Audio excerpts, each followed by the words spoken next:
Alright guys, so zAnti is a free application. I will leave the download link in the description. It'll take you to their website, and all you have to do is enter your email and they'll send you the download link of the application. Whenever there's an update, they will send you the update email. So that's pretty awesome. So what you have to do is make sure your Android phone is rooted and it has BusyBox installed just as a precaution, but you do need root for this application to work, as I said in the first video on this series. So all you have to do is just open it up, and it's gonna give you this this device is found on your network. When you obviously install it for the first time, you won't get this. All you have to do is hit refresh, which is what I will do, and it'll say map your network.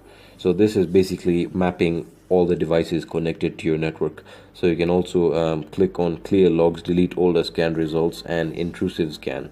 So I'm going to also turn on intrusive scan, which is going to scan for vulnerabilities when you're testing any network that you're supposed to be testing. So hit OK, and it's going to ask for root permissions, and obviously you have to grant it root permissions.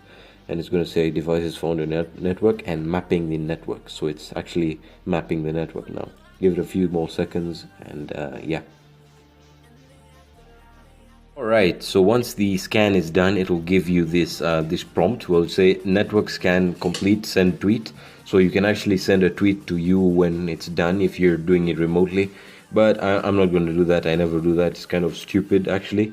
But anyway, if you want to do it, go ahead. No thanks. So it's going to give you the devices on your network, as you can see, and their IPs and the OS it's running if it can detect it. So basically here you have your default gateway, which is the entire network, the top IP, which is your network gateway. Then you have other devices connected here, and as you can see, you have an Android device, which is saying this device. You then have the Windows device, which is my laptop, which is running Windows obviously, and you have at the bottom the router. Now I have two routers on this network. One is actually boosting the network because my house is quite big, so it has to boost the signal from the first router onto the other side of the house. So yeah, just in case you see two routers. So yeah, so the first thing I'm going to show you is if, for example, if you select a target. So I'm going to click on my laptop, for example, and it's going to say the IP and the MAC address and the ports open. Now what you could do first, as you can see, you have operative actions. You can scan. You can perform an advanced scanning on your target. So I'm going to click that and you can hit regular. So you have all of this. Is so cool, guys. You can actually run a script. You can do an intent scan, and you can also run a ping scan, OS detection, quick trace route, IP, ICMP scan, UDP, TCP scan, transmission control scan, ARP scan, and all of that good stuff. So I'm just going to do a small ping scan, for example, and you can actually execute a script, discovery DNS geolocation. So geolocation geobytes.nsc, I'm going to click that, and I'm going to leave smart scanning off. That's just going to check for vulnerabilities, but there are going to be hardly any because my laptop has a firewall. So I'm going to hit go, and it's going to see manual scan completed, and you can see the scan log, and it's going to give you all of the information that you want. Pretty amazing, guys. I really love this application. It's one of the best. You then can actually connect to a remote port. Now this is very uncommon in Android applications, but finally we've got it. So you can actually hit connect to remote port, and you can connect to the Microsoft DS and actually log into the computer and remote control it. You have the WSDPA. You have to download an application from there. But yeah, you have all the net BIOS, and it's just amazing what you can do with this application. But that's the pretty normal stuff you could do when doing some penetration testing. You then have my favorite, the attack options.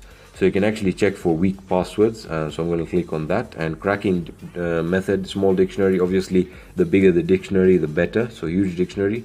And I'm going to hit go, for example, and it's going to start, and this is going to obviously take a while. So I highly recommend that you don't do this and wait for it like over a few seconds. You want to take more than that. So I'm just going to close that, and yeah. Now for the thing we've all been waiting for, man-in-the-middle attacks. This is where this application really stands out, and I really love it for this. So man in the middle, and you just hit on the target, and you can actually view the logged requests.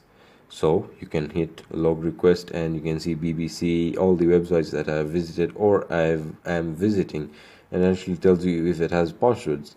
So you can actually see that it's telling my network is vulnerable to MITM or man-in-the-middle attacks. That's because my router does not have a firewall. Those are pretty expensive routers. So I'm just going to hit OK. I'm not going to do anything right now, but I'm going to do something. I'm going to go to my laptop and I'm going to open a website. I'm going to open my website to show you that it actually works. So just let me try and open my website right there, and as you can see, hackersploit.netme.net, that's my website. So it does work, as I'm saying. Pretty awesome, man. Pretty awesome. So yeah, if you view logged requests, logged images, you can view the logged images. BBC, I visit BBC a lot. You can actually edit packets on the websites. You can use and edit the packets. That's pretty advanced feature. I'll be explaining these features as we move on. You then have man-in-the-middle methods. You have ARP and ICMP. I'm not going to cover that in this video because it's pretty advanced. You then have, you can actually redirect the websites to a HTTP, which is not a secure protocol. You can then replace images on the website to whatever you want, which is amazing. You want to troll guys on your Wi-Fi. You then can capture the downloads and save it on your so that's pretty like someone is downloading files, you can actually capture them and save them on your device. Pretty awesome, guys. You can also insert HTML into specific websites and maybe add some flash code or something like that to mess with the person. So that's basically how the basic features of zAnti. It's pretty awesome, guys. I won't lie. I mean, like, this is one of the must-have applications for a penetration tester and an ethical hacker, like on your Android device. So yeah, guys, I hope you guys enjoyed this video. If you did, leave a like down below. You can find the documented tutorial of this, the documented version of this tutorial on my website. If you guys want more from me, subscribe and have a fantastic day.